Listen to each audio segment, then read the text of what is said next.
In 1943, deep in the shadows of the Philadelphia Naval Shipyard, something unspeakable happened. The world was at war, and the Atlantic was a graveyard.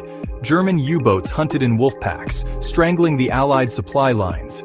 Victory demanded a miracle, a technological leap so profound it could change the very nature of naval warfare. The Navy needed its ships to become ghosts. They called it the Philadelphia Experiment. The official objective was to make the destroyer escort USS Eldridge invisible, not just to radar and magnetic torpedoes, but to the human eye. Whispers say they tapped into forbidden science, a practical application of Albert Einstein's controversial unified field theory. The idea was to generate an electromagnetic field so powerful it would literally bend light and radio waves around the ship, rendering it a phantom on the waves. On October 28, 1943, the generators were switched on. Witnesses on nearby ships described a bizarre, greenish fog that began to envelop the Eldridge. Then, with a blinding flash of blue-green light, the ship vanished. Not just from radar, it was gone. But it didn't just become invisible.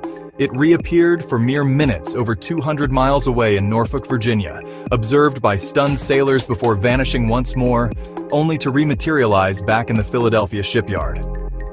But something was wrong. The ship had returned, but it had traveled through more than just space. It had traveled through time and perhaps through hell itself. The cost was horrifying.